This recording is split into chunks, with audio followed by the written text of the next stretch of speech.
Seth Rollins walked into Monday Night Raw thinking he had the last word. He was wrong. If this is your first time joining us, I encourage you to like, subscribe, and hit the bell icon to always get updates, because what Roman Reigns just did will change everything heading into SummerSlam. And if you think you already know what happened, I promise you, you don't. Because the two words Roman Reigns sent back to Seth Rollins after Raw went off the air are the kind of words that don't just end a conversation, they start a war. And the moment those words leaked from backstage, every single person inside WWE's inner circle went completely silent. Nobody breathed, nobody moved. Because Roman Reigns had just made it crystal clear that Seth Rollins has made the single biggest mistake of his entire career. And there is no coming back from it. Let that sink in. Seth Rollins spent weeks building himself up, cutting promos, inserting himself into every major conversation happening on Raw, acting like he owns the show, acting like Roman Reigns was gone forever, acting like the tribal chief had been forgotten, buried, erased from the WWE landscape. Rollins paraded around with that insufferable smirk, pointing at his own temple like he was the smartest man alive. He mocked the Bloodline, he took shots at Paul Heyman. He even had the audacity to suggest that Roman Reigns' time had passed, that the era of the tribal chief was over. And Roman Reigns said two words back. Two words. We are going to break down every single detail of what happened after Raw went off the air, what those two words mean, what the locker room is saying, what this means for the Bloodline, and most critically, what this means for Seth Rollins' future in WWE. Because from what we are hearing from our sources close to the situation, Seth Rollins has no idea what is coming for him. None. But before we go any further, here is your first trivia question of the day. Drop your answer in the comments section right now. How many times has Roman Reigns held the WWE Universal or WWE Championship combined throughout his entire career? Drop your number in the comments. Let's see who really knows their tribal chief history. Now, let's set the scene properly, because context matters here. Raw ended with Seth Rollins standing tall in the middle of that ring. The crowd was electric. The lights were hitting him perfectly. He had just delivered one of the most venomous promos of his career, aimed directly at Roman Reigns, essentially daring the tribal chief to come back and face him. It was theatrical. It was calculated. It was classic Seth Rollins. He knew the cameras were rolling. He knew every word would make the highlight reel. He looked straight into that hard camera and said that Roman Reigns was afraid, that Roman Reigns was hiding, that Roman Reigns was a coward who had been exposed. And then Raw went off the air. And then Roman Reigns responded. According to multiple people inside the WWE building that night, Roman Reigns did not call a press conference. He did not make a social media post. He did not film a video package. He did not send Paul Heyman out to deliver a message on his behalf. Roman Reigns did the one thing that makes him more dangerous than any other performer in the history of this business. He went quiet. Completely and utterly quiet. And through a back channel, through someone trusted enough to carry the message directly to Seth Rollins' camp, Roman Reigns sent back exactly two words. Those two words? I'm coming. That's it. No threats, no elaborate speech, no tribal chief monologue. Just two words, stripped down, cold, and absolutely terrifying in their simplicity. Because when Roman Reigns speaks with that kind of economy, it means everything he needs to say is already decided. The plan is already in motion. The only thing left is execution. And Seth Rollins reportedly did not sleep well that night. Now here is where this gets even more layered and more explosive, because the backstage situation after Raw was already complicated before those two words hit the air. We are hearing that there was significant tension in the gorilla position before the show even went off the air. Multiple people in creative were aware that Roman Reigns had been watching the show from a location that has not been publicly disclosed. He was watching every segment, he was watching every word Seth Rollins said. And the more Rollins talked, the more Roman Reigns grew still. People who know Roman Reigns well will tell you something important. When he gets loud and animated, it's performance. But when Roman Reigns goes still and quiet, that is when you should genuinely be afraid. That stillness is not peace. That stillness is precision. That stillness is Roman Reigns calculating exactly how he is going to dismantle you, brick by brick, layer by layer, until there is nothing left of you but rubble. Seth Rollins just triggered that stillness. And now we need to talk about what this means for the Bloodline, because this story does not exist in a vacuum. Jacob Fatu is still a force on SmackDown. Solo Sikoa's faction is still operating with dangerous unpredictability. And the question that nobody in WWE has been able to answer definitively is, when Roman Reigns comes back, which side of the Bloodline divide does he land on? Does he try to reclaim leadership of Solo Sikoa's version? Does he reunite with the Usos and go to war against Solo? Or does Roman Reigns do what Roman Reigns always does? Operate completely on his own terms and make every other faction on the roster look like amateurs by comparison. What we know from our sources is that Roman's two-word message to Seth Rollins was not just personal. It was also a signal to everyone inside WWE, from the locker room to the front office to the Bloodline itself, that the head of the table is done watching from the sidelines. That era of patience has officially ended. And the moment Roman Reigns steps back through that curtain, the entire landscape of WWE shifts on its axis. Now, let's talk about Seth Rollins specifically, because we cannot overstate how exposed he is right now. Rollins has been riding momentum since WrestleMania season. He's been one of the most featured performers on Raw.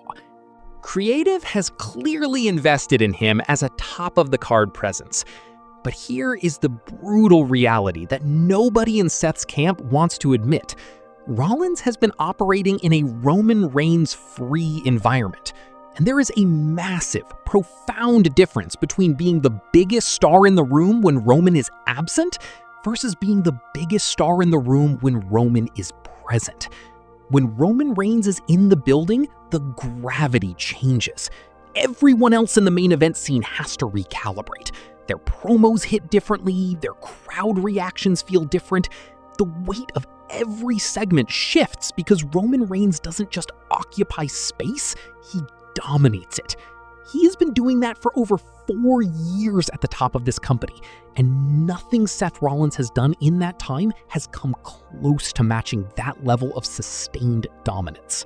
So when Seth Rollins stood in that ring and called Roman Reigns a coward, he wasn't just making a bold promo choice. He was poking the single most dangerous bear in the history of this business, and Roman Reigns is officially awake. Here is your second trivia question, and this one is important, so think carefully before you answer. What was the exact name of the stipulation match that first positioned Roman Reigns as the undisputed top champion, unifying both the WWE and Universal titles? Drop your answer below. I want to see how deep your knowledge really goes. Now, we also need to address something that a large portion of the WWE fan base is absolutely furious about, and rightfully so, because the way Seth Rollins has been allowed to conduct himself on Raw these past several weeks has not sat right with a lot of people. There is a feeling, and it is a feeling that is only growing stronger, that WWE Creative allowed Seth Rollins to cut those Roman Reigns mockery promos specifically to generate this moment, to manufacture the heat, to position Rollins as the man who woke the beast, which means this entire confrontation has been building in the writer's room for longer than most fans realize. And that makes Roman Reigns' two-word response even more electrifying, because it means it was planned with intention. Those 2 words were not an impulsive reaction. They were a choice, a deliberate, calculated, perfectly timed choice designed to maximize impact and set the stage for what is shaping up to be one of the most compelling feuds of 2026. Think about what this feud actually represents on paper. Roman Reigns, the most dominant WWE champion in modern history, the tribal chief, the architect of the longest world title reign of the past 3 decades, the man who main evented WrestleMania for years in a row and never once felt out of place, versus Seth Rollins, arguably the most athletically gifted performer of his generation, a former world champion himself, one of the best in-ring workers on the entire planet, and a man who has never truly gotten the definitive, clean, undeniable victory over Roman Reigns that would cement his legacy on an entirely different level. That is the stakes of this feud. Seth Rollins' legacy versus Roman Reigns' empire. The visionary versus the tribal chief. And after 2 words sent through the shadows after Monday Night Raw, we are now officially on a collision course. Paul Heyman's role in all of this cannot be underestimated either. Our sources tell us that Heyman has been in constant communication with Roman Reigns throughout this entire period of absence. The special counsel has not been idle. He has been studying Seth Rollins. He has been documenting every promo, every move, every strategic decision Rollins has made on Raw. And Paul Heyman being in Roman Reigns' corner for this feud is the kind of chess player advantage that Seth Rollins genuinely cannot replicate. Rollins is brilliant, but Heyman is generational. And together, Roman Reigns and Paul Heyman have never lost a feud that truly mattered. The locker room reaction backstage has also been absolutely fascinating to track. When word spread of Roman's 2-word message, the responses were split almost perfectly down the middle. Younger talents were reportedly in awe. Veterans went quiet, because veterans understand what it means when Roman Reigns signals his return with that kind of precision and restraint. And people within Seth Rollins' own inner circle were, according to what we're hearing, considerably more subdued after getting the news than they were during Rollins' triumphant promo earlier that night.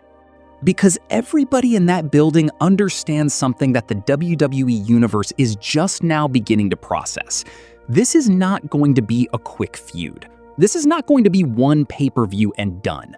Roman Reigns versus Seth Rollins, properly built with full creative commitment at the height of both men's powers and personas, this is a SummerSlam main event. This is potentially a multi-month saga. This is the kind of program that defines careers and eras simultaneously. And it all started with 2 words, sent quietly through the dark after Raw went off the air. Seth Rollins wanted Roman Reigns to respond. He baited him, he prodded him, he publicly humiliated the tribal chief's name on the grandest stage Raw could provide.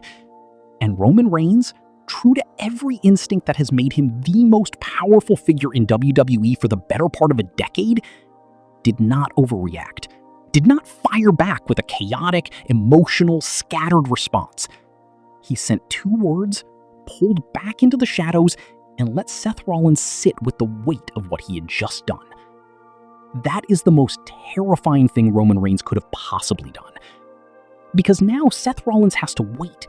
He has to wonder. He has to look over his shoulder every single week on Raw. Every time he steps through that curtain, he has to ask himself, is tonight the night? Is tonight when the tribal chief walks through that door and makes everything I have built come crashing down? That psychological warfare is Roman Reigns at his most dangerous. And Seth Rollins, brilliant as he is, has never successfully navigated that kind of pressure when it comes from Roman Reigns specifically. So here is where we land tonight on Ringside Backstage News.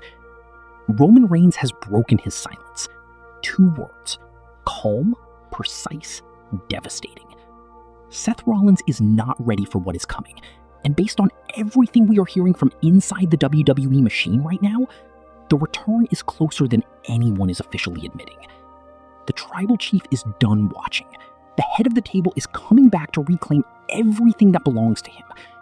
And Seth Rollins started it. Drop your answers to both trivia questions in the comments right now. Tell us, do you think Seth Rollins can actually beat Roman Reigns when the tribal chief finally returns? Or does Rollins get buried the moment that music hits? Let us know. The comment section belongs to you tonight. Share this video with every wrestling fan you know, because this story is just getting started, and you are going to want to be here for every single second of it.